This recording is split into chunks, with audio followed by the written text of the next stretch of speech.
Hello all. ఈరోజు ప్రతి ఒక్క ఆడపిల్లకి రిలేటెడ్ టాపిక్, మెయిన్ టాపిక్ అనేది మాట్లాడుకుందాం. అది పీసీఓడి. పీసీఓడి అనేది ప్రతి మహిళకి కూడా తెలుసుకోవాల్సిన విషయం. మెయిన్‌గా పెళ్ళైన వాళ్ళు తెలుసుకోవాల్సిన విషయం. ఎందుకంటే పీసీఓడి ఉంటే పిల్లలు పుట్టరు అని అపోహతో ఉన్నవాళ్ళు. నిజమే. ఇప్పుడెవరు ఉంటున్నారు? టెక్నాలజీ పెరిగింది. డాక్టర్స్ ఉన్నారు.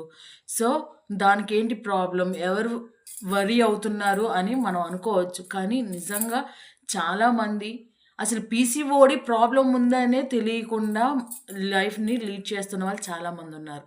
అంటే 2 మంత్స్‌కి, 3 మంత్స్‌కి పీరియడ్స్ రాకపోతే నాలాంటి వాళ్ళు 2 మంత్స్‌కి, 3 మంత్స్‌కి పీరియడ్స్ రాకపోతే ఏంటంటే, ఓహ్! Very good. హమ్మయ్య! ఆ 3 డేస్ ప్రశాంతంగా అదే పక్కనుండాలి. లేకపోతే బ్లీడింగ్ అవ్వడం ఇవన్నీ కూడా ఏ ప్రాబ్లమ్ లేదు. హాయిగా 2, 3 మంత్స్‌కి పీరియడ్ వస్తుంది కదా! సో, అలా ఒక్కసారి భరిస్తే చాలు. నెల నెలకి ఎవరై పడతారు అన్న ఒక ఫీలింగ్‌తోని ఉండిపోతారే తప్ప, అది ఏంటి అసలు ప్రాబ్లమ్ ఏంటి అని ఎవ్వరు కూడా గమనించరు. సో, అది గమనించుకుంటే మనకి బయటపడేదేంటంటే పీసీఓడీ అనమాట. అంటే మన గర్భాశయం దగ్గర చిన్న చిన్న నీటి బుడగలు లాంటివి ఫార్మ్ అయ్యి ఉంటాయి.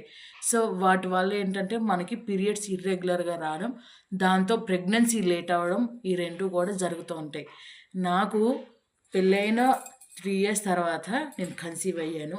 ఈలోపు మా హస్బెండ్ దగ్గర నుంచి ఏ ప్రెషర్ రాకపోయినా, ఏంటసలు ప్రాబ్లమ్? అసలు ఎందుకు ఇలా అనేది ఒక క్వెషన్ మార్క్ నాలోనే నాకొచ్చి డాక్టర్‌ని కన్సల్ట్ చేస్తే పీసీఓడి ప్రాబ్లమ్ ఉందని చెప్పడం జరిగింది.